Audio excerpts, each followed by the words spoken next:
왕이 죽었고 이스라엘 자손은 노동으로 말미암아 탄식하며 부르짖으니 그 고된 노동으로 말미암아 부르짖는 소리가 하나님께 상달된지라. 하나님이 그들의 고통 소리를 들으시고 하나님이 아브라함과 이삭과 야곱에게 세운 그의 언약을 기억하사 하나님이 이스라엘 자손을 돌보셨고 하나님이 그들을 기억하셨다. 아멘. 살아계신 하나님의 말씀입니다. 오늘 말씀의 제목을 함께 읽어볼까요? 큰 목소리로 시작. 하나님이 그들을 기억하셨더라. 아멘. 하나님께서 어떻게 우리를 기억하셨는지, 또 이 말씀을 통해서 우리에게 주시는 은혜들이 무엇일지를 우리가 기대하며 오늘 말씀에 집중하시기 바랍니다. 여러분, 우리가 출애굽기를 통해서 살펴본 이 모세, 출애굽기 1절부터 지금까지 우리가 살펴본 모세의 인생은 참 파란만장한 인생이었습니다. 태어날 때부터 생명의 위협을 받았고 이미 죽음이 정해진 인생이었어요. 하나님의 인도하심으로 바로의 공주에게 나일 강가에서 발견되어서 궁에서 왕자로 40년을 살았지만 애굽 병사를 살인하는 일로 인해서 미디안 광야로 피신하게 되고 왕자에서 살인자로 하루아침에 도망자의 신세가 되었습니다. 거기서 한 여인을 만나게 되고 이방 땅의 여인과 혼인을 하고 장인의 양떼를 치는 목동의 삶으로 살아가게 됩니다. 여러분, 이 모양을 보면 이 모세의 삶은 실패한 삶이요, 망한 삶입니다. 과거에는 화려했지만 지금은 완전히 바닥에 떨어져 있어요. 이런 사람의 마음 속에 항상 도사리고 있는 것이 무엇입니까? 과거의 화려한 삶에 대한 동경이라는 것이 도사리고, 그래서 원하고 바라는 그 기도의 내용들도 하나님의 뜻보다는 내 뜻이 더 들어가 있을 수밖에 없습니다. 여러분, 내 뜻이 무엇입니까? 내가 다시 이전의 다시 모습으로 성취되어야 될 내용, 그리고 목표, 그것이 내 뜻인 거죠. 그게 하나님께 아뢰는 우리의 꿈이 되고 비전이 되고 소명으로 포장되어집니다. 그 속에 교묘하게 녹아져 있는 것이 무엇입니까? 내가 누추한 곳에서 화려함으로 변하는 것이 곧 구원이에요. 이 구질구질한 현실과 정신 상태에서 벗어나는 것이 회복이요 치유인 줄 알고 살아갑니다. 여러분, 많은 사람들, 모세 또한 그랬을 거예요. 미디안에 머물면서 하루는 우물 곁에 앉았다가 미디안 제사장 루엘의 맞사위로 들어갈 때까지 광야에서 배고프고 목말라 하면서 그의 이전의 삶을 그리워하고 동경하며 한탄했을 겁니다. 그 후 지금 모세는 어디서 뭘 하고 있습니까? 가정을 이루고 몇 년째 양을 치고 있어요. 뭐 대단하게 달라진 것도 없습니다. 그는 그냥 그의 삶을 살아가고 있습니다. 도망을 쳐서 그가 정착한 땅에서 한 여인을 만나서 결혼해서 살아가고 있어요. 아들 낳고 자식들 낳고 그렇게 결혼 생활을 하면서 살아가고 있단 말이죠. 근데 여러분, 이것이 무슨 훈련이 아닙니다. 우리가 그동안 모세의 인생을 세 등분해서 이야기하죠. 처음 40년, 그리고 그 다음 40년, 그리고 그 다음 40년을 나누어서 이야기하는데, 그 중에 지금 이 다시 애굽으로 다시 들어가기 전에 40년을 무슨 훈련의 시간으로 많이들 생각합니다. 또 왜냐하면 그렇게 많이 들어왔거든요. 우리가 결론적으로 이 모세가 준비되어지고 하나님을 만나는 모습을 보아서 그렇지, 사실 지금 모세의 인생을 자세히 살펴보면 여러분, 모세는 훈련이 아니라 죽을 뻔한 위기를 벗어나서 겨우 목숨 부지에서 누이 꽃 하나 없이 지내다가 좋은 사람 만나서 가정을 이루어서 잘 살고 있습니다. 여러분, 우리들의 인생과 별반 다를 바가 없다는 거죠. 늘 옆에 있는 사람, 함께 보고 자란 사람과 만나서 결혼하는 게 아니라 때가 되어서 자신의 삶의 자리가 어떤 모양이든지 그것이 정해지면 그곳에서 아니면 더 먼 곳에든지 자신과 어울리는 사람 만나서 가정을 이룹니다. 여러분, 이 가정을 우리는 훈련의 과정이라고 이야기하지 않습니다. 그냥 삶의 이야기고 그가 살아낸 모세 개인의 인생의 역사예요. 모세는 그냥 우리와 별반 다를 바 없는 삶을 살았어요. 물론 궁에서의 이 안락한 성가는 전혀 다른 삶이지만 지금 사랑하는 아내와 토끼 같은 자식까지 낳아서 잘 지내고 있단 말이죠. 그런데 오늘 본문을 한번 보십시오. 23절 중반절까지 함께 읽겠습니다. 앞에 보시고 시작.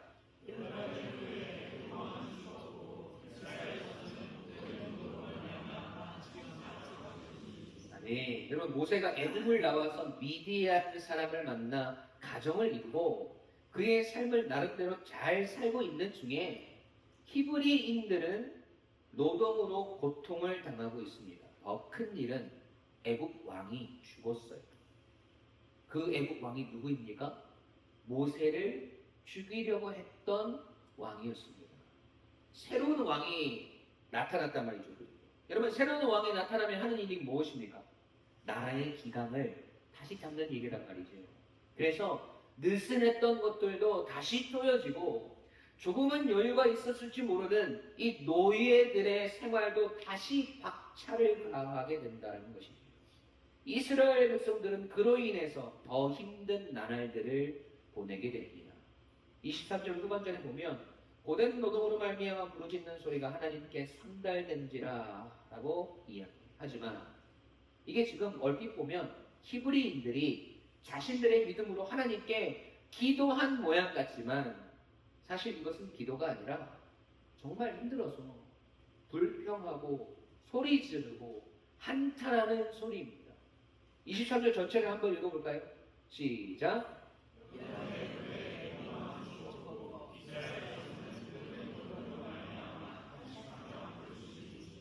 그 고된 노동으로 말미암아 부르짖는 소리가 아멘. 여러분 여기서 두 번 반복되는 문구가 있어요. 발견하셨습니까? 고된 노동으로 말미암아라는 말이에요. 여러분 고된 노동으로 말미암아 탄식하고 부르짖고 고된 노동으로 말미암아 부르짖는 소리가 하나님께 상달되었다라는 것은 고된 노동 때문에 힘들어서 소리치고 고된 노동 때문에 탄식하는 그 소리를 하나님께서도 들으셨다는 것입니다. 하루를 마감하며 집에 들어오면서 젊은이들이 아비에게 이렇게 소리치는 거죠. 왜 이런 나라에 태어나게 해가지고 이런 고생을 시키는 거예요, 아버지. 언제까지 요 모양 요 꼴로 살아야 되는 겁니까? 하고 소리치고. 그러면 그 부모는 서로를 향해 눈물을 쏟으면서 탄식하는 겁니다. 아이고 여보, 우리 이런 꼴로 살아서 뭐 한답니까? 차라리 확 죽어버립시다.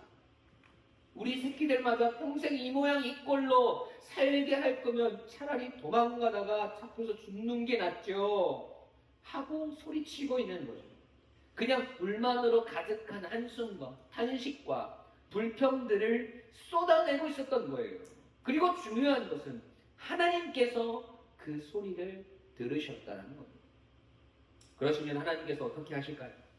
하나님의 백성들의 탄식을 들으셨으니까 움직이셔야 하잖아요. 그렇죠? 그래서 하나님께서 움직이십니까? 안 움직이십니까? 네, 움직이세요. 탄식하는 그들을 빼내시려고 하나님께서 모세를 만나시게 되는데 그 이야기가 오늘 본문 다음 장인 출애굽기 3장에 나옵니다.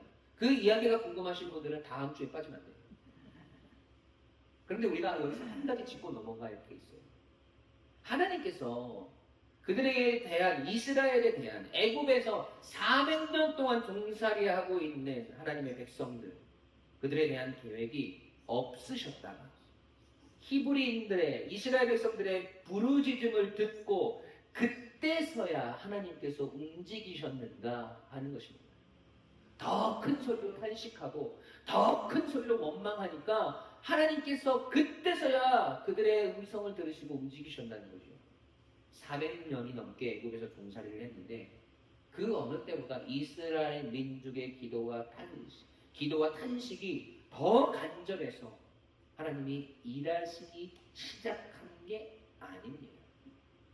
오늘 보면 25절을 보세요. 함께 읽겠습니다. 시작.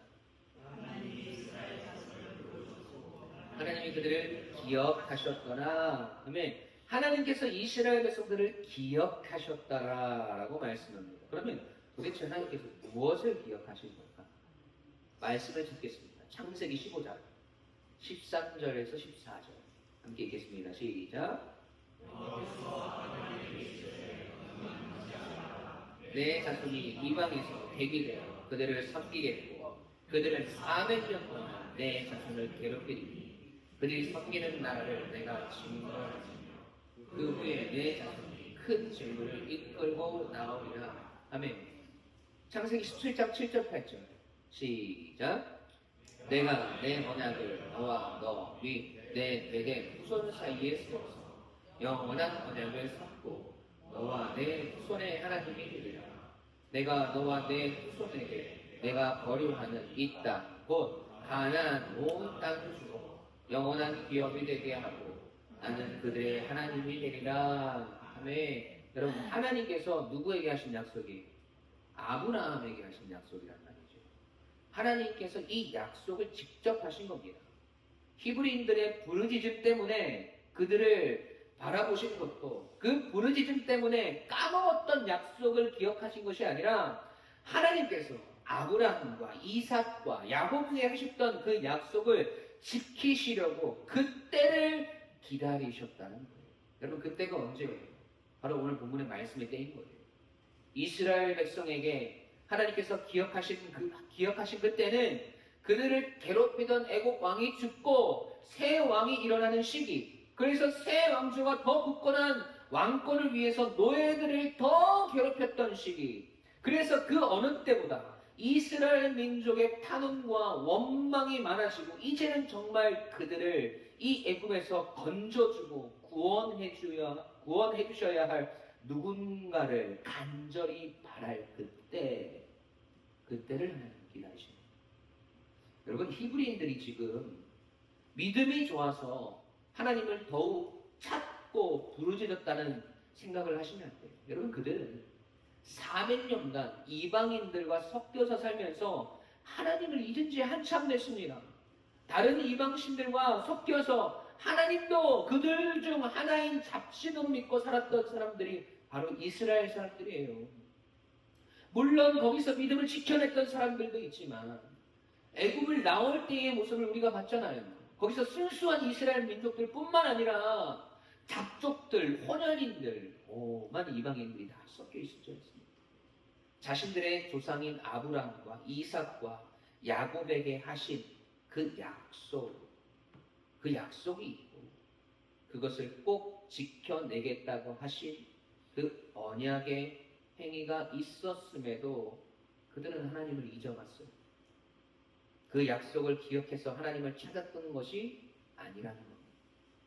그들은 그냥 왜 이 모양 이 꼴이냐고 저마다 생각하기를 신이 있으면 좀 들으라고 욕하고 소리 질렀던 것 뿐입니다. 그런데 하나님께서 기억하셨어요. 하나님께서 이스라엘을 찾아오셨다는 겁니다. 아무것도 모르고 아무것도 할 수 없고 아무것도 기억하지 못해서 그분이 누구인지도 이제는 잘 기억하지 못하는 그들을 하나님께서 마음속에 늘 기억해 주셨다가 이때다 하시고 그 약속을 이행하시기 위해서 찾아오셨다는 겁니다. 여러분, 하나님 그런 분이에요. 여러분, 이것이 다른 이방 잡신들과 우리 하나님이 다른 점입니다. 여러분, 다른 신들, 우리 인간들이 찾는 우상들이 어떤 모습이에요? 여러분, 다른 신들은 인간이 그들의 필요에 의해서 찾아내고 만들어내고 세워놓습니다. 그래서 자신의 필요한 내용만큼만 알고 필요를 획득하는 데 목적이 있단 말이죠. 그러나 하나님은 달라요. 하나님께서 먼저 인간을 찾아오시고 하나님께서 우리를 세우시고 하나님께서 먼저 우리를 기억하셨어요. 그리고 우리의 필요가 아니라 그분께서 약속하시고 작정하신 뜻대로 우리를 이끌어 가시는 겁니다. 우리가 하는 것이 아니라 그분께서 하시는 겁니다. 이것을 우리는 약속이고 언약이라고 말합니다. 그런데 우리가 늘 아쉬워하는 것이 있죠. 무엇을 우리가 아쉬워해요? 그분의 뜻과 우리의 뜻이 늘 다르다는 거예요. 하나님의 뜻과 계획은 너무 고립타분하고 꼰대 같고 너무 일방적이라서 싫다는 거죠. 그냥 지금 힘든 지금 찾아오셔서 좀 해결해 주시고 꺼내 주시고 꼭 하나님의 뜻대로 하나님의 정하신 때 말고 내가 원하는 좀 그때 내가 울고짖고 부르짖는 그때 하나님께서 오셨으면 좋겠는데 하나님은 꼭 하나님 그분이 정하실 때에 오신단 말이죠. 그러나 우리가 그분을 신뢰할 수밖에 없는 것이 바로 그 이유예요. 여러분 그게 무슨 뜻입니까? 아브라함과 이삭과 야곱과 약속하셨던 그 내용을 지금 누가 기억하고 있습니까? 하나님이 기억하고 계세요. 오직 하나님 한 분뿐이에요. 이스라엘 민족들은 기억하지 못하고 불평과 불만이 섞인 탄식이 난무할 때 그의 조상 아브라함과 하나님이 약속하셨던 그 모든 것들을 다 잊고 지금 자신의 눈에 보이는 자신의 삶을 바라보면서 원망하고 있습니다. 그 약속을 기억하신 단 한 분, 오직 하나님 한 분밖에 없다는 겁니다. 여러분 우리가 하나님을 믿고 있고 하나님의 자녀로 살아간다고 하지만 여러분 우리의 실상은 어떻습니까? 우리와 이스라엘 백성들이 무엇이 달라요? 언약 백성으로서 이 세상을 살아가고 있지만 여러분 지금 이스라엘 백성들처럼 그 약속을 잊으며 살아갈 때가 얼마나 많이 있습니까? 하나님의 말씀대로 살아간다고 매주 다짐하지만 매일매일 무너지는 것이 우리의 모습 아니에요. 오늘 은혜 받고 예배당을 나갔는데 날이 저물기도 전에 불평하고 원망하는 것이 우리이지 않습니까? 내가 하는 일이 잘 풀리면 하나님의 영광, 하나님의 은혜라고 찬양하다가도 조금이라도 그 일이 틀어지거나 잘 되지 않으면 하나님 바로 원망하는 백성이 우리지 않습니까? 약속이고 뭐고 지금 현재의 내 상황과 환경에 온통 마음과 삶이 집중되어서 하나님을 바라보지 못할 때가 얼마나 많이 있냐는 거예요.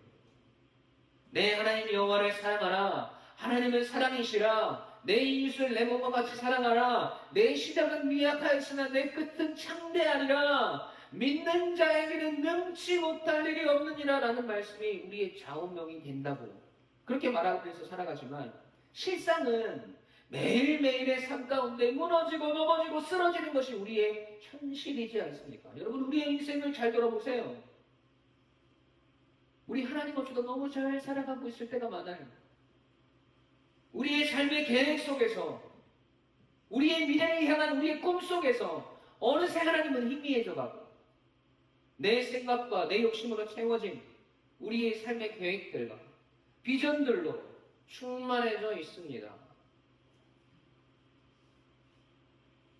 주님을 위해서 내 인생을 드리겠습니다. 하나님의 영광을 위해서 살아가겠습니다. 그렇게 찰떡같이 약속해요. 정작 우리가 살아가는 삶 속에 오늘 우리가 꿈꾸는 우리의 미래 속에는 하나님이 사라진 지 오래전이에요. 내 마음대로 살고 싶은 대로 다 살아놓고 내 하고 싶은 거 다 해보고 나서 그래도 도저히 잘 되지 않을 때 여러분 그때서야 우리 하나님 찾는 거 아닙니까? 여러분 잘 생각해 보죠.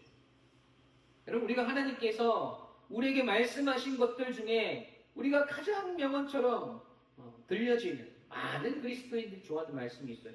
이사야 41장 10절 말씀 함께 읽어볼까요? 없나요 말씀이? 네, 이사야 41장 10절 말씀 시작.